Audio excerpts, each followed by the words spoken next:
نبی کریم صلی اللہ علیہ وسلم سے اس کے بارے میں پوچھا گیا کہ دنیا کے اندر نیکیوں میں سے بہترین نیکی کون سی ہے؟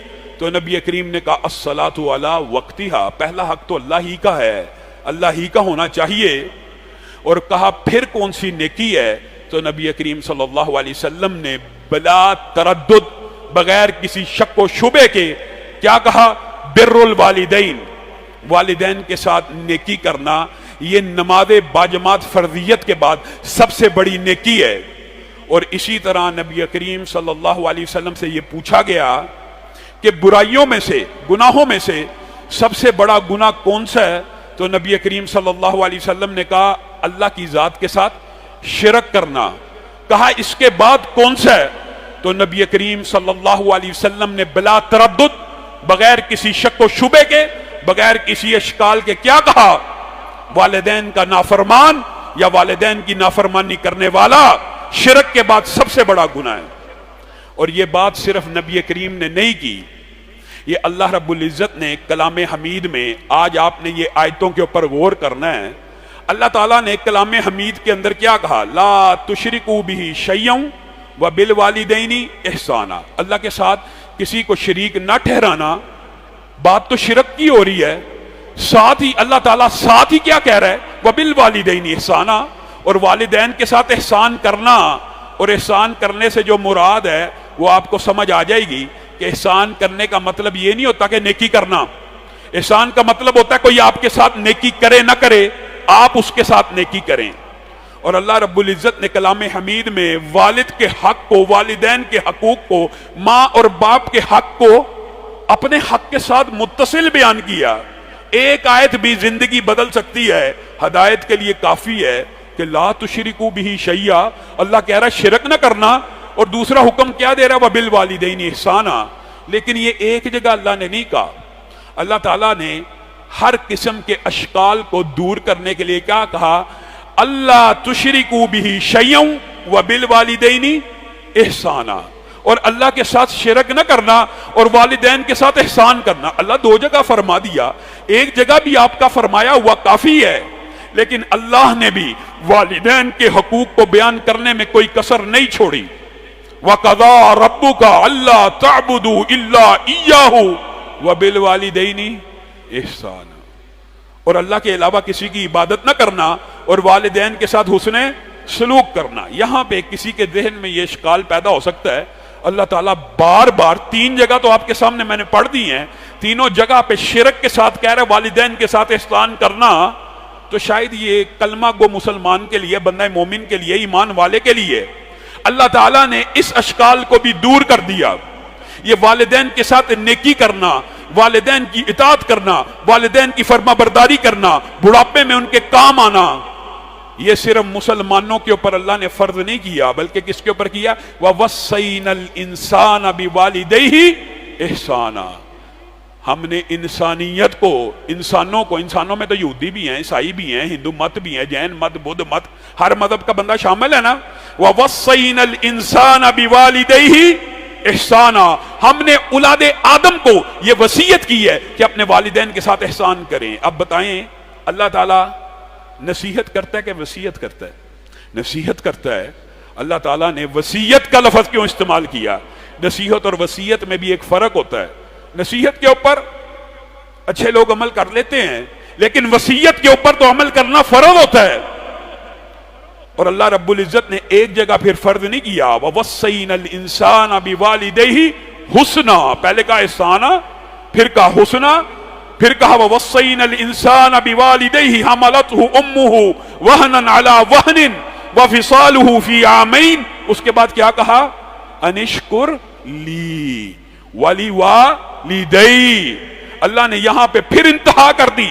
ہر انسان کو اللہ کی یہ وصیت ہے کہ اپنے والدین کے ساتھ احسانی والا معاملہ ہی نہیں کرنا، بلکہ شکر بھی بجا لانا ہے۔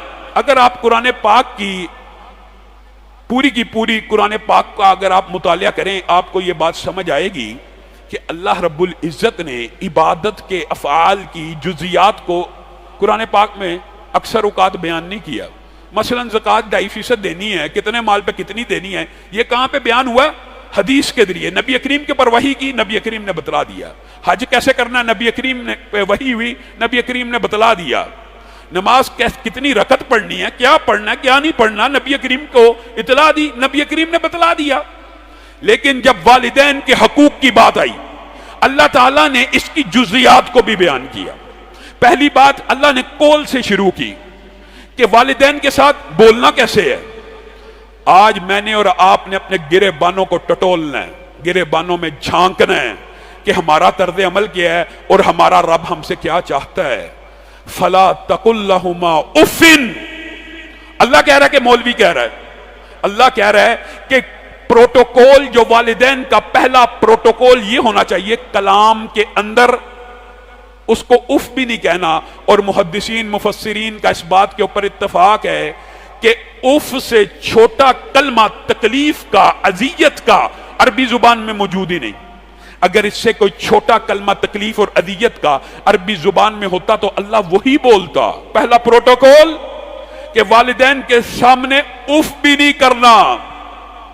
وَقُلْ لَهُمَا قَوْلًا كَرِيمًا، صرف یہ نہیں کہ کیمبرج کے سکولوں میں، کیمبرج کے نصاب پڑھ کے، آکسفورڈ کے نصاب پڑھ کے، بیکن ہاؤس، LGS گرامر کے سکولوں میں داخلہ لے کر اپنے بچوں کی تربیت کا خود جنازہ نکال کر کیا پڑھایا جاتا ہے؟ وہ تمہارے والدین ذرا پرانے دور کے ہیں، ان کو کیا پتا، ان کو کیا خبر۔ آج ہمارے بچے ان سکولوں سے پڑھ کے آتے ہیں اور آتے ساتھ سب سے پہلا جملہ کیا بولتے ہیں؟ ماما جان آپ کو کیا پتا، بابا جان آپ کو کیا پتا، امی جان آپ کو کیا پتا، ابو جان آپ کو کیا پتا، آپ کا دور اور تھا، آج کا دور اور ہے۔ کیا یہ کلمہ اف سے بڑا ہے کہ چھوٹا ہے؟ یہ کلمہ تو بڑا طویل ہے، یہ کلمہ تو بڑا لمبا ہے۔ اللہ تو کہہ رہا ہے فلا تقل لہما اف، والدین کے سامنے اف نہیں کرنی۔ تو گھر میں آ کے کہتا ہے بابا آپ کو کیا پتا ہے، ماما آپ کو کیا پتا ہے۔ بیٹیاں بھی آ کے یہ کہتی ہیں، بیٹے بھی آ کے یہ کہتے ہیں۔ وہ باپ جس نے تجھے پالا پوسا، وہ ماں جس نے تجھے پالا پوسا اور بچپن میں کیا کیا تکلیفیں اور اذیتیں نہیں سہی، درد بیٹے کو ہوتی ہے، بخار بیٹے کو ہوتا ہے، بخار بچی کو ہوتا ہے، روتی کون ہے؟ ماں۔ گر بچہ جاتا ہے، کلیجہ حلق میں باپ کا آتا ہے، چوٹ بیٹے کو لگتی ہے، خون باپ کا خشک ہو جاتا ہے۔ اس باپ کو تو گھر آ کے کہتا ہے آپ کو کیا پتا، اس ماں کو تو گھر میں آ کے کہتی ہے آپ کو کیا پتا ماما۔ ٹیچر نے یہ کہا ہے، ٹیچر نے ہمیں یہ سبق پڑھایا کہ ماں باپ کے سامنے کھڑے ہو جب بدتمیزی شروع کر دو۔ وَقُلْ لَهُمَا قَوْلًا كَرِيمًا، پہلی بات اف بھی نہیں کہنا، جب بھی کہنا ہے قول کریم کہنا ہے، نرم کہنا ہے، قول کریم۔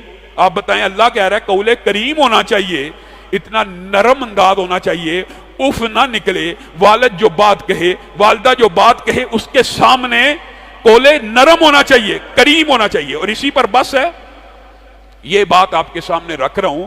اللہ تعالیٰ نے ایک تو کلام کے پروٹوکولز والدین کے قرآن پاک میں خود بیان کر دیے، باقی عبادات کی جزیات تو حدیث سے ملی، والدین کے تو کلام کے پروٹوکول بھی قرآن میں ہیں۔ اور صرف کلام کے پروٹوکول نہیں ہے، والدین کے سامنے کھڑا کیسے ہونا ہے، والدین کے سامنے آنا کیسے ہے، والدین کے سامنے پوسٹر کیا ہونا چاہیے، والدین کے سامنے گردن اٹھی ہو، سینہ تنا ہو، درستگی ہو، تلہی ہو، اور اکڑ اکڑ کے ماں باپ کے سامنے کھڑا ہو، نہیں ماما میں جا رہا ہوں، میں نے نہیں یہ کرنا، نہیں بابا بس بات ختم۔ وَاخْفِضْ لَهُمَا جَنَاحَ الذُّلِّ مِنَ الرَّحْمَةِ، ماں باپ کے سامنے کھڑے ہونے کا بھی پروٹوکول اللہ نے کلام حمید میں نازل فرمایا ہے۔ کیا پروٹوکول ہونا چاہیے؟ وَاخْفِضْ لَهُمَا جَنَاحَ الذُّلِّ، کندھے بھی چوڑے نہ ہوں، کندھے بھی جھکے ہوئے ہوں، اور ان کندھوں سے نہیں پورے جسم سے رحمت ٹپک رہی ہو، عاجزی ٹپک رہی ہو۔ تو اپنے باپ کے سامنے چہرہ بھی اٹھا لیتا ہے، منہ بھی اٹھا لیتا ہے، سینہ بھی چوڑا کر لیتا ہے، کندھوں کو بھی کھڑا کر دیتا ہے۔ اللہ تو ماں باپ کے سامنے کھڑے ہونے کے پوسٹر بیان کر رہے۔ یہاں پہ کسی کے ذہن میں یہ بات آ سکتی ہے کہ شاید یہ مومن والدہ کے لیے ہے، مومن باپ کے لیے ہے، وہ میرا باپ تو نماز نہیں پڑھتا، میرا باپ تو مسجد نہیں جاتا، میری والدہ عبادت میں کمی کوتاہی کرتی ہے۔ یہ وہم شیطان ڈالتا ہے بچوں کے دماغ میں، یہ وسوسہ بھی آپ کے دماغ میں آ سکتا ہے، اللہ تعالیٰ نے اس وسوسے کو بھی قرآن پاک میں دور کر دیا۔ اگر تیرے والدین تجھے شرک کرنے کے اوپر مجبور کریں، اللہ کی نافرمانی کے اوپر مجبور کریں، تو تو نے ان کی یہ بات نہیں ماننی۔ لیکن یہ بات نہ ماننے سے کسی کے دماغ میں یہ اشکال آ سکتا تھا کہ اب والد کے خلاف ہو جانا ہے، اب والدہ کے خلاف ہو جانا ہے۔ وَصَاحِبْهُمَا فِي الدُّنْيَا مَعْرُوفًا، یہ بات تو نہیں ماننی، لیکن دنیا اگر گزارنی ہے ان کے تابع فرمانوں کے گزارنی ہے، ان کے سامنے فرما برداری کرتے ہوئے گزارنی ہے۔ جو شرک کا حکم دے، گناہ کا حکم دے، صرف وہ نہیں ماننا۔